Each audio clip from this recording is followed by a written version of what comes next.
brought to you by the MBA cohort. Conversations with academic and business thought leaders.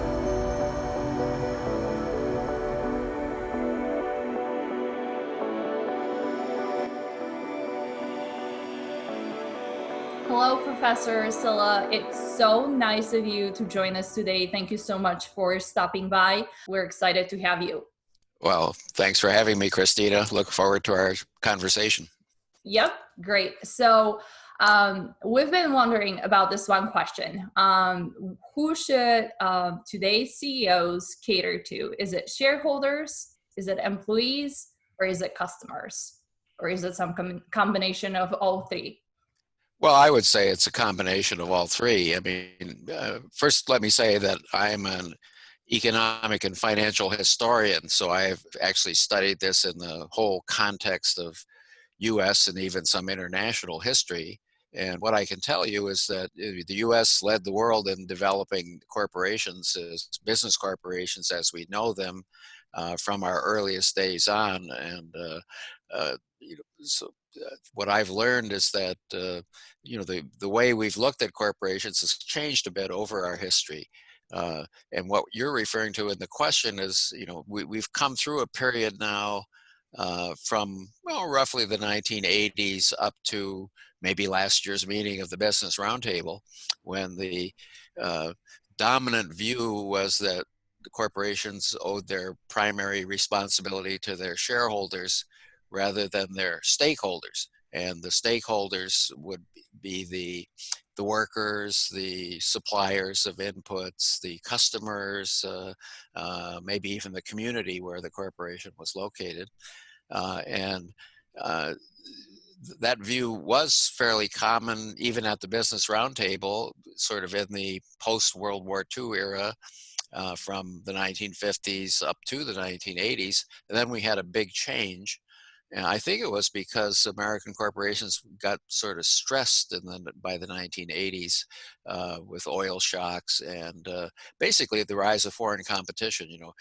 U.S. corporations had a pretty comfortable life in the post-World War II era because most of the rest of the industrial world suffered greatly in the war. And so the U.S. was relatively unscathed in terms of our homeland and our factories and so on, whereas, Western Europe was bombed a lot. And they had to rebuild it. And that really took a couple of decades. And so American corporations really had a couple of decades when they were, didn't have a lot of foreign competition. But by the late 1960s and 1970s, the foreign competition came back. German cars, Japanese electronics, steel produced elsewhere in the world. And that kind of shook up American corporations, and they seemed not to adjust all that well to it. And around that time, academics like me, I wasn't one of them, but I remember it, academics came along and said, well, the solution to your problems is that to focus on shareholder value, which is measured every day in the stock market. Milton Friedman, as the economist who in the 1970s, I think it was in an article in the New York Times magazine in the early 1970s, basically enunciated the view that a corporation should just look out for its shareholders, and that's what it was supposed to do, and it shouldn't focus on anything else. Because let's say some corporate leader decides to buy a painting to, that it'll make the corporate office look better. Well, Milton Friedman would say, well, that's not a good use of the shareholders' money. I wonder what he would say if the corporation donated it to the local art museum. That might be a little better, where everybody could share in it. But anyway, we came through this period then of kind of focus on shareholder value, and that led a lot of American companies to establish close down factories in the United States and open them up in other places in the world where wages were cheaper. And as we look back on it now, that wasn't the best thing for America, even though it may have been the best thing for shareholders. And so I'm in the stakeholder camp and think that, and if I look back in American history, what you find out is that corporations are created by governments, and our institutions create the corporations, give them their opportunities, kind of sustain them with the rule of law and contract law and things like that. And it seems to me that the corporations actually owe something to the society that created them. let me just mention, I wrote an article or co-authored an article on this about 7 years ago in a publication called Daedalus. It's from the American Academy of Arts and Sciences. Maybe that looks better. I don't know. Anyway, it's a quote from President Theodore Roosevelt, and it was kind of the head quote of our article, and it's very short. Roosevelt said in 1901, when he became president, he said, "Great corporations exist only because they are created and safeguarded by our institutions, and it is therefore our right and our duty to see that they work in harmony with those institutions." And that's a little different statement from saying shareholder value is all that matters. You know, the institutions matter, the country, the court system, the various stakeholders like the suppliers, the customers, and so on. The workers of the company, you know, the employees of the company, they all have a stake in the corporation.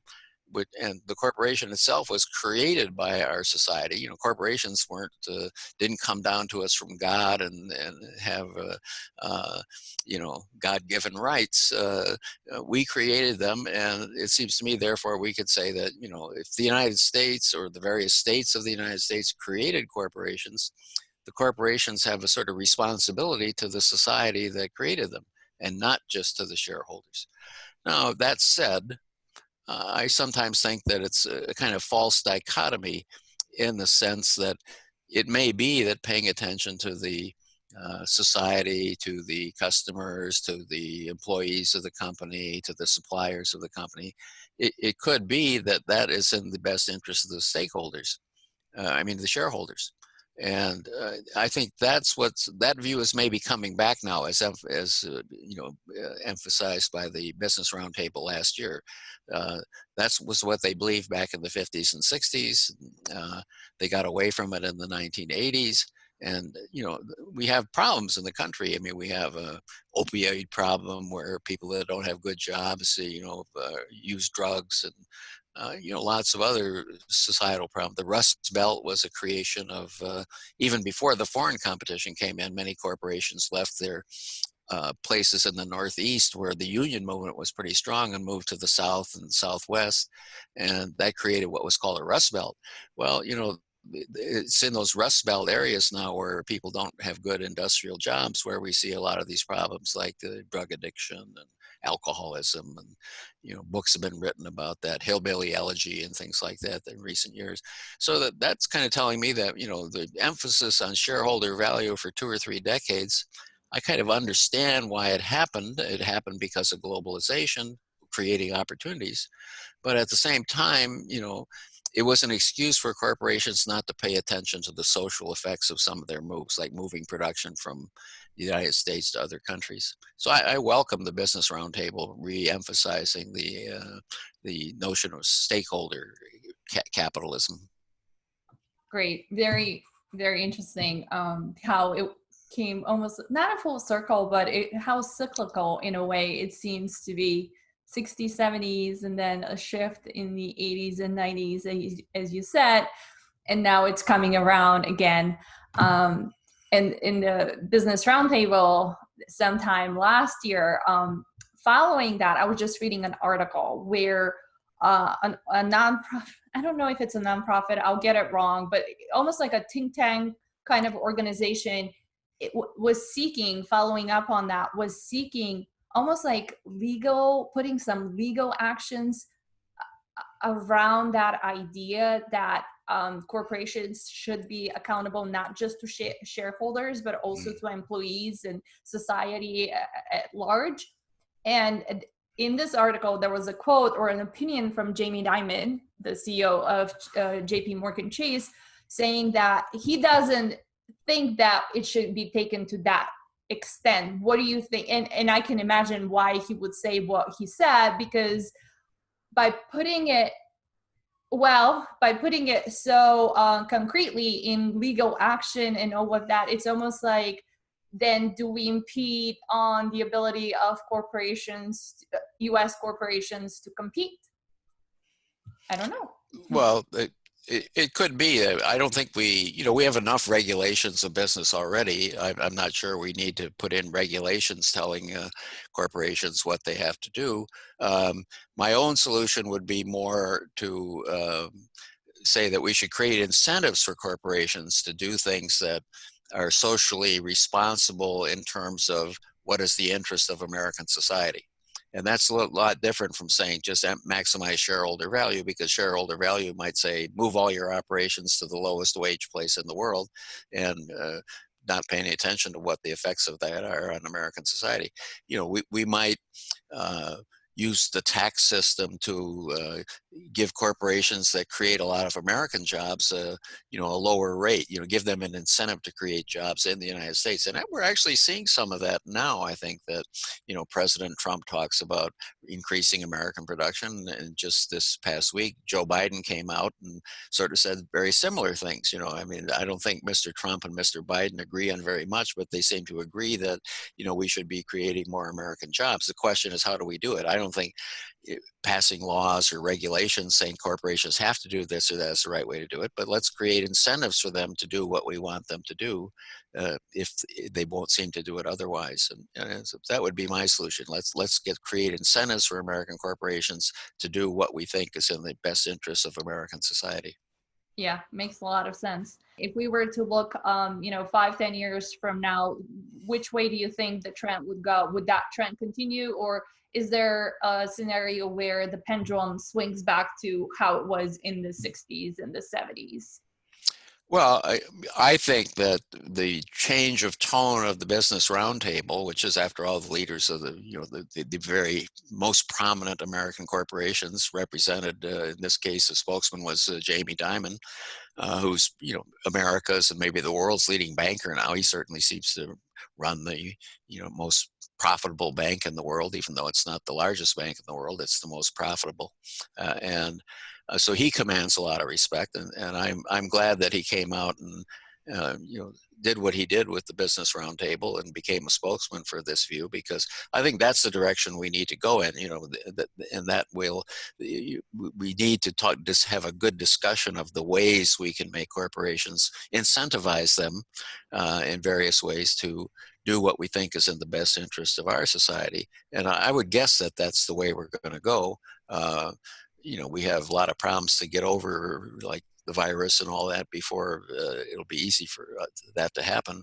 But I think that's the way it's going to go. And of course, it depends on the outcome of elections and things like that too. But I would say I think we can create incentives for corporations to make them want to do what we think is in the best interest of the country, like creating American jobs, and maybe manufacturing things here that, we run some risks in outsourcing a lot of our manufactured production to other countries. I think we found that out in the crisis where, all of the PPE, personal protective equipment, was made elsewhere in the world, and we didn't really have enough of it in the crisis. Well, I think that was kind of a little bit of a wake-up call too, that we really need to pay some attention to, having American capabilities of producing necessary things, so we don't have to rely on foreign suppliers for everything. One more question, just because you mentioned manufacturing, and I just came out of my it's a core class in economics. Mm-hmm. And we had a lengthy discussion and professor in the class about exactly that, the shifting of how certain things might be even dangerous, shifting manufacturing, such as, what about steel manufacturing? Do you think, we probably are quite reliant at this point on China, right, for the production of steel? Is that one of those essential things that was what my professor's opinion was, and the class was a little bit split, a little bit 50-50, I would say. What's your opinion for steel specifically? Well, steel is really an old industry. We were the world leaders in steel production in the first half of the 20th century, maybe even the late 19th century. then I think our steel industry stuck with the old technology, open hearth furnaces and all that. And one of the advantages foreigners had after World War II was that that their factories were all bombed out. So when they rebuilt them, they could put in the latest technology, and that turned out to be what's called the oxygen process for making steel, and that gave them cost advantages. And our steel firms were slow to adjust to that, and a lot of it has gone overseas. I wouldn't say steel is, I mean, I think they produce it in Canada, they produce it in Mexico. It's not it's really an old-fashioned product. I mean, China produces a huge amount of it now and uses a lot of it. That wouldn't be my favorite industry to protect, but we certainly should have a capability of producing steel. If let's hope not, but if there were another war, steel is going to be a big input to producing planes and tanks and so on. So I think we want to pay attention to have some capability there, but it wouldn't be my first choice of an industry to encourage because if foreigners can produce the steel cheaper, I think it's probably in our interest to import it, but we don't want to lose our capability to do it.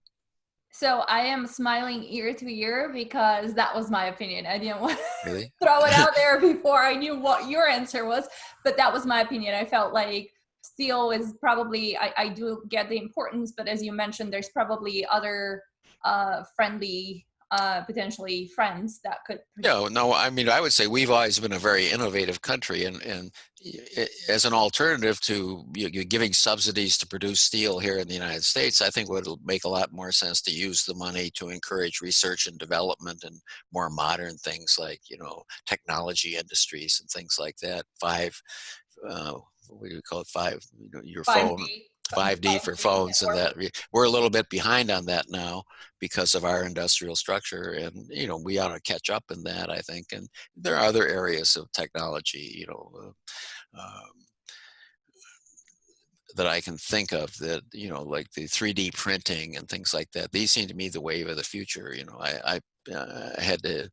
My knees were giving out, so I had both knees replaced, and I understand now you can use 3D printing to make replacement parts for the human body.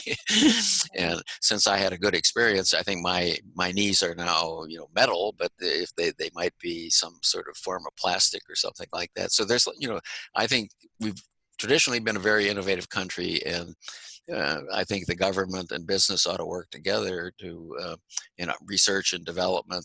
That served us well to get to where we are, the richest large country in the world. And I think we could spend more on research and development and more modern things than steel.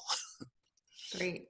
Awesome. Well, thank you, Professor Sylla. This has been a fascinating discussion. Thanks for joining us today. Well, Christina, thanks for having me, and I wish you all the best of luck with your venture here to, get a dialogue going with the MBAs of the country.